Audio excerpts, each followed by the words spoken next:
and welcome to In the Days of Noor with me, Noor, where we talk about Islamic related topics and social issues. So, today I want to talk a bit about rape. And rape, of course, is a topic that comes up in our modern times, and talking about why men rape and how we fix this horrid crime, how we stop it from happening. Um, and then how we enforce the law when it does happen. And some people even go so far to say that the modern Western culture, the American culture, some people do say, is a rape culture. On the other hand, of course, as a Muslim, then I experience when people are talking about rape, and they often point, when they're talking about injustices when it has to do with rape, they often do talk about Muslim countries, where whether this is true or not, because I'm always cautious of simply listening to anything the media has to say about Islam or Muslim countries, but let's say that it is true. I have heard quite a few stories of rape victims actually being punished, which is sickening. But first, let's talk about rape within this Western context, and then let's talk about it within an Islamic context. There are a few things that I think about when I think about rape. So, one is that why do people rape? The second is our laws on rape. And the third is a stranger question, and a question that only would have come up and I only would have begun even being aware of a few years ago, which is, what is rape? So, why do people rape? And usually we're talking about men raping women, but if we're honest, we should broaden the scope, because men do also get raped by other men, especially in our prison system. So much so that it's a cliche that that is what will happen to a man, especially if he is weak when he goes into prison, or weaker than the other inmates, or perceived as weak. There's a feminist ideology that says that men rape because of a power issue, to gain power over the woman. Now, I'm not sure if they've done actual studies about this or if this is theoretical, but either way, this is a position I've heard feminists talk about. And to me, I'm not a person that only depends on the latest study. And in our times, you really can't. There's so many conflicting statistics that honestly, you'd be wiser to depend more on philosophies and a larger body of knowledge and wisdom of our past, as well as scientific research, but only a part of it, because there's just so many conflicting studies. And true science is really a body of work. It's not just the latest study today or tomorrow, but what are we saying about this issue in 5, 10 years? Real science, real knowledge takes time. So this is their philosophy, and whenever I've heard this, as far as I've heard, I don't know if this is their mainstream philosophy or just what some feminists say, I don't know what to make of that. I don't know if that's what I believe. I do think it's an interesting philosophy about power, and when we think about what happens in the prison system, I do think that certainly applies. When we're talking about men with women, it's harder for me to, it's not that I don't accept it, because I think I'd have to sit with it for so much longer to really try and understand it and unpack it, because it's very easy for me to see how that takes place in prison, and people overpowering people through rape.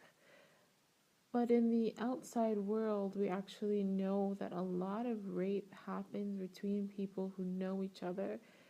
I did an essay not too far back about sexual abuse, and some of the research that I found, if I'm remembering correctly, a huge bulk of rape happens between people who know each other. the people who are acquaintances or friends and some sort of have some kind of relationship. And so I do really wonder, why is it that a man, it's usually a man because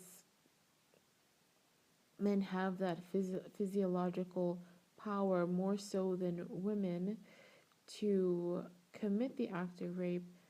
Why does this take place? What is it in the mind of a rapist that causes them to rape? For example, we know, and I've done a paper, this was part of it, about, it wasn't completely about the subject, but it did touch on this, and that is the issue of pedophilia. And we know that a lot of adults who have this problem, and part of the problem is that they get the wrong messages from children. Things that they should not see in a sexual light, they see in a sexual light. They see playfulness, they see seeking of attention in a sexual light, and then they act on that.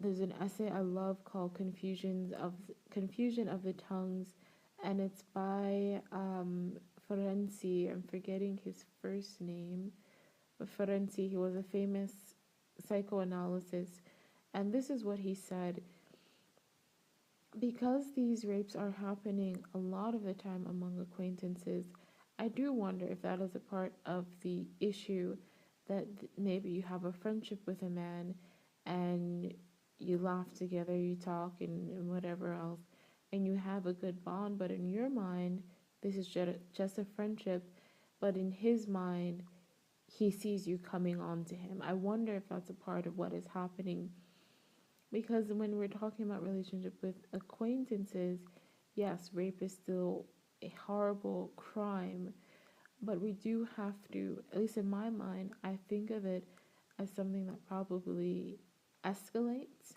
and not necessarily something that comes out of the blue. If you're spending time with a person and then one day they rape you, I think it may have to do with this confusion of the tongues idea, that they are getting a signal that is not there.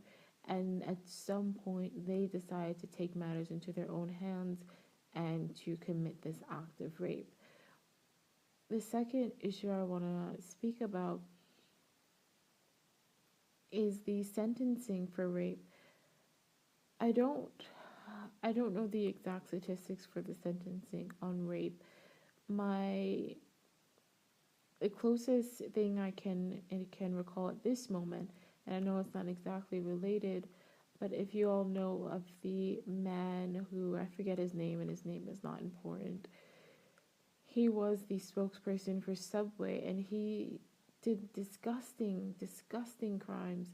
He committed acts of pedophilia with young children all over the country. He traveled to go and commit. It's just so disgusting, so disgusting. And his sentence was extremely low. I think it was under 10 years when he was finally caught. Even worse than that, when I was doing some research on what happened with this man in the story, the law enforcement knew what was going on. But what I hate so much about our law enforcement, one of the things that I hate, is that sometimes they wait for things to escalate so they can catch the big case. So that instead of saving one child, they save 10 children. But if you didn't wait, if you would just if you would have just captured him the first time around, then those 9 children could have been saved, instead of waiting until he commits further acts. And I just hate this so much about the way our law enforcement is. They do it with drugs. They wait until people sell more and more and more drugs, and then they put them to jail. And I just hate when our law enforcement does this. It allows people to be abused by criminals when they don't have to be. So this man got an extremely low sentence. And from my very small knowledge, the sentencing for rape is extremely low, in my opinion. In Islam, and we'll go into the Islamic view in more detail, in Islam, one of the penalties for rape is death. There were two when I was studying Shafi fiqh in particular. I remember reading in the Shafi fiqh manual, the most comprehensive one translated into English. Then, and then I will mention the name of the book as soon as it comes back to me. It's slipped my memory right now. But I remember in the book, then the two punishments for rape was either death, or the second punishment would be the giving of the mahar, the, like whatever the equivalent of the woman's mahar would be, paying that to the woman. And we have to remember that when it comes to Islamic law, then it is in the hands of the judge, so he has these rulings before him, and depending on the case, he can decide uh, how to enforce the law. And we'll get back to the Islamic view in a minute. So I think that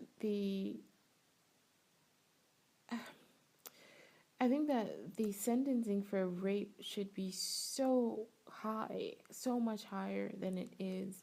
Someone who rapes should go to jail for a very long time. How long? 10 years, 20 years, 30 years?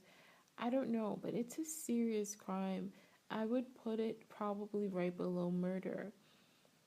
When you rape someone, you've taken a part of them that they can't take back. And it's such an evil crime. It's so unfathomable to me what a rape victim goes through, and maybe never know it. But it's really sad that we don't take it seriously enough in our country and in many countries, because it is such a violent, disgusting crime. When you just think about the physical act of someone putting their body inside of you, think about the act, and I spoke about this on my blog. Just think about the act of something that is supposed to be pleasurable, something that is one of the means of bringing about new life, something that is supposed to be joyful, and an act of intimacy between two people now becomes this disgusting experience. Now you're experiencing this intimacy with this disgusting human being that is forcing themselves upon you. It is so cruel, it is so inhumane that we really should take the crime seriously, and the emotional damage that it does to people after the crime happens is not the same as being robbed. It's not the same as being beat up. It's something that I think is it's just really in its own category, and I wish that we would take it more seriously. But not only that, I think it's also in its own category because there's never a reason to rape someone. There you can excuse violent behavior in the sense that there are excuses to be violent. I'm not saying that just because someone has an excuse means they shouldn't go to jail or face the consequences, but you can have reasons, have an excuse as to why you were violent against someone. But there is no excuse to rape someone. You can even have an excuse about why you would rob someone. Um, you can say you're poor and this and that. You should still go to jail. But at least other people would be able to understand and sympathize. And on a human level, you can understand why someone would be that desperate. But on a human level, there is no excuse for rape. It's disgusting, and people should be locked up for a very, very long time because they've crossed the human threshold of understanding. The third thing I want to mention is, what is rape? So this is such an interesting question for me because it, again, like I said at the beginning, it's not something I would have even thought about a couple of years ago, because to me it was very clear what rape is, and that was forced sex. But what do we mean by forced sex? I remember being in college and I was taking a course on drugs and alcohol, a very fascinating course about the different drugs and as well as alcohol and their influence on the body and all of these sort of things. And I remember just being mentioned that there was a law either thinking of coming to pass or it did come to pass in New York City that if a man had sex with a woman when she was inebriated, that would be considered rape. And I didn't know how to feel about that then, and I still have mixed feelings now. I'm just not sure if that should be included in the category of rape. In the sense that, yes, if the man forces himself on her, of course, that's still rape as we've always known it. But if they are two drunk people who have sex with each other, should he face the same amount of time that someone who forces himself on someone knowingly and he's not drunk and she's not drunk and he forces himself on her?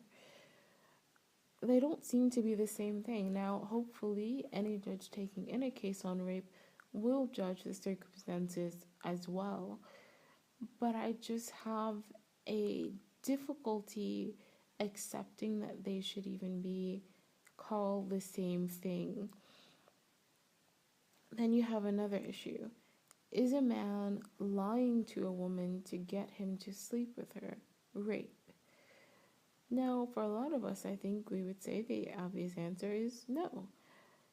But for some people, this is actually being considered as something that should be put into the law and should be considered rape. This is again a difficulty for me. For me, in my personal opinion, as of now, I don't think that should be considered rape. I don't know if there should be any legal ramifications for lying to someone in order to get them to sleep with you. I think that's sad. I think that's messed up. I think it's not cool. I think it's a million and one things. But is it rape? Again, remember what we're comparing it to. Rape is the forced act of sex. If you've been emotionally manipulated, is that force? And I have a hard time saying yes, but then I'm almost thinking of, I remember in Islamic law, we were learning that when you're buying and selling, then you should not convince someone to sell you something at a low price knowing that they don't want to. Like it's like cheating the person. For example, if you're haggling like you do in a lot of Arab countries and you keep haggling the person and you get to the point where you can see they're uncomfortable, you can see they're sad, you can see now they're just desperate and they just want to make a sale, you wrong that person.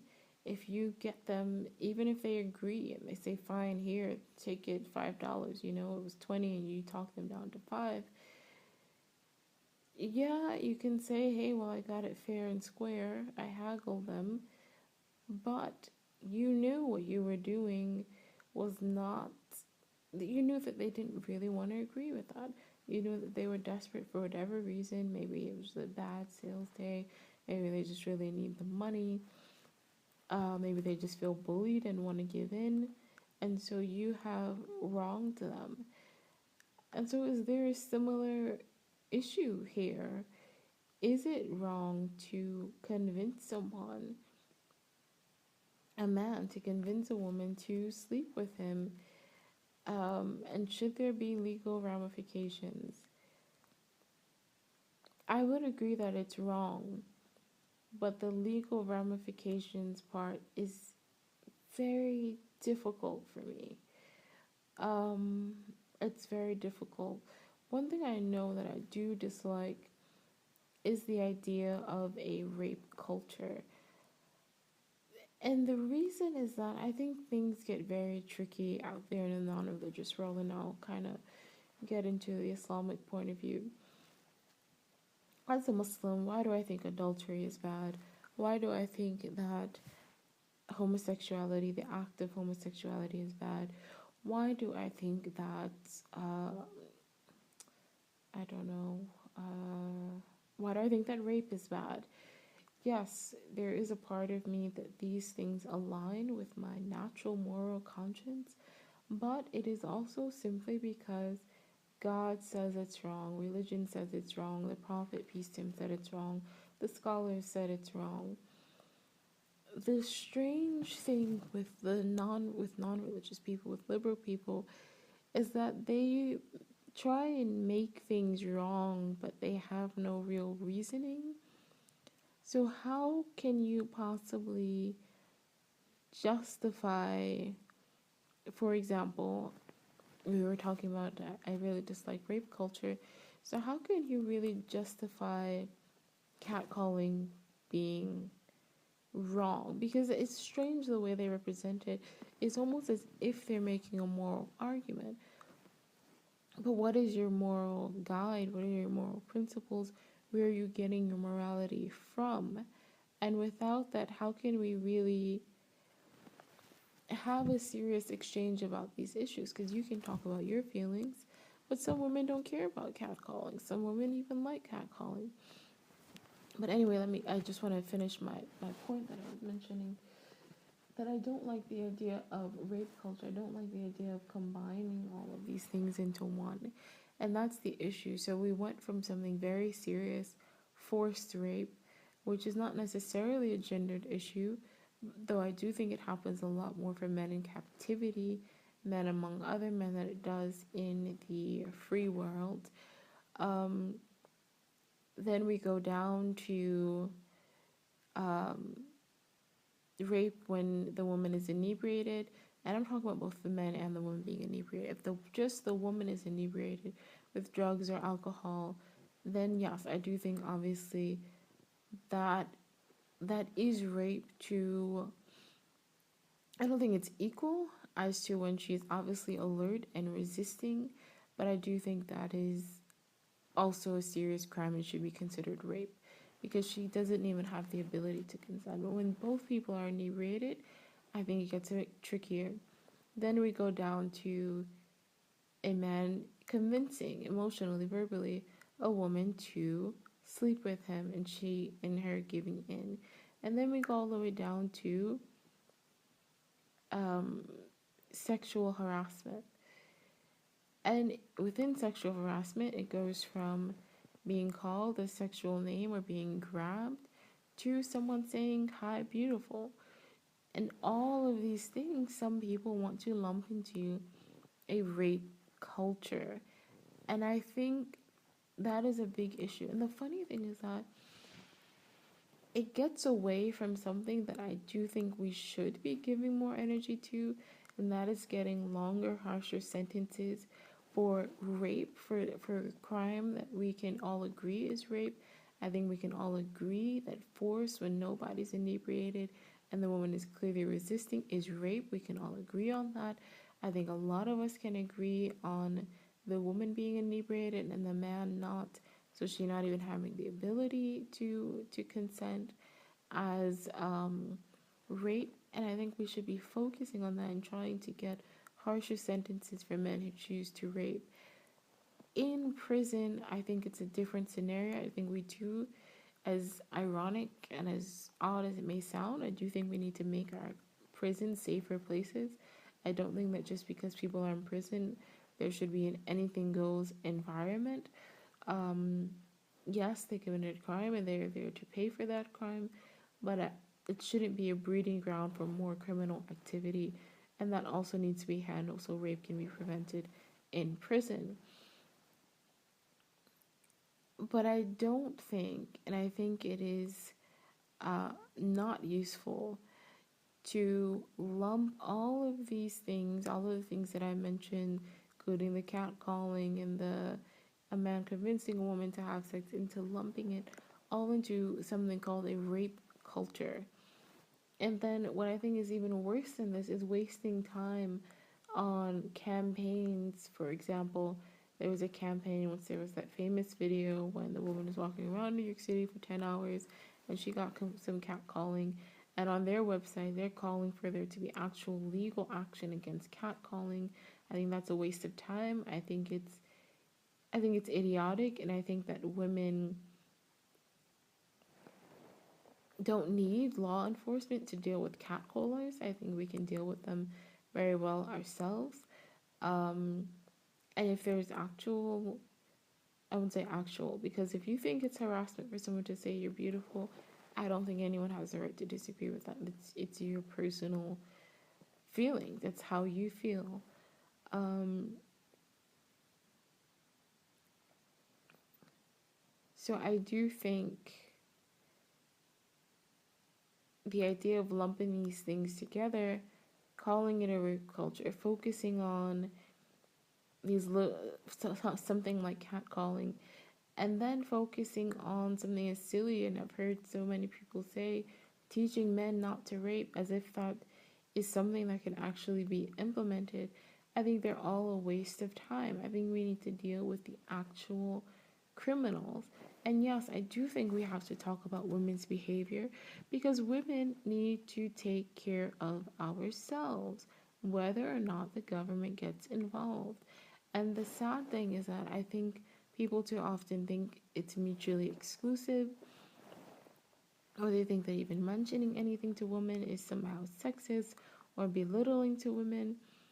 But what I believe is that we've got to take care of ourselves. I am not ever going to depend on the government to take care of me in my personal life. I have to be safe. When I'm back home and while I'm here in Jordan, I don't stay out late. Sometimes when I'm back home in New York, I mistakenly stay out late, but I really try not to stay out past sunset. I try to walk on busy street areas. And sometimes I'm not always safe, sometimes I'm not always cautious, and I don't think that's smart of me. No, it doesn't mean that I deserve street harassment or anything worse than that, but I'm going to take care of myself as best as I can, and I'm not going to wait for the government to do so. I mean, it's illogical to think that even if there was a law implemented to make catcalling illegal, do you actually think that's going to stop men from catcalling? Maybe it'll put a lot more of them in jail, which I certainly don't want more men in jail, especially black men who, maybe this is a stereotype or maybe it's true, I don't know. This has definitely been my experience and my view that black men, Hispanic men catcall a lot more than white men. I've never even seen a white guy catcall, to be completely honest. Though, to be honest as well, I live and grew up in a black neighborhood. I was only really exposed to a white neighborhood when I did my master's program at Columbia. So I certainly don't want to see more men in prison, but I think that even if this law was enacted, I don't think it would be very useful. I don't know that you can actually teach men not to rape, because the the thing is that most men don't rape. The thing is that rape is a crime, and rape is unacceptable in our society. Unfortunately, it's not punished harsh enough, and I think that if it was punished harsher, then the men who might even consider rape would take it more seriously. But teaching men not to rape, well, most men know they shouldn't rape and won't ever rape and think rape is hideous. And the few men who will rape, they probably also know raping is wrong, but they do it anyway. How many robbers and thieves and whatever kind of criminal actually think what they're doing is okay and not a crime? Some of them are so delusional they think what they're doing is okay, but if someone's delusional, there's only but so much you can do for them. I don't think it's useless, I guess, to have, I don't know, because I just think it's an odd concept. Teach men not to rape. What does that actually mean on the ground? What man will you ever get that willingly justifies rape. I don't think you'll find many, even on the horrible internet. I don't think you'll find many men who justify rape. And I think you'll find even less who will justify their own crime of rape, or justify the themselves acting upon rape. Um, like I said, there are some delusional people, so of course there are going to be delusional rapists. But the point I'm trying to make is that I think we need to focus on the crimes, the harsh crimes, the one that we can all agree is rape, and trying to convict those men. I don't know why anyone would want to focus on men who catcall and trying to get those men in jail instead of trying to get actual rapists in longer sentences. I think that's really backwards logic. You can try and teach a thief not to, I don't know, I suppose you can try and teach people not to be thieves. Certainly, young men should be taught. I think how, I guess the thing that I'm having a hard time wrapping my head around is how exactly would you implement that? It's easy to teach a child not to be a thief. So when they're young, you give them consequences for not, you give them consequences if you see that behavior from them. You teach them not to steal.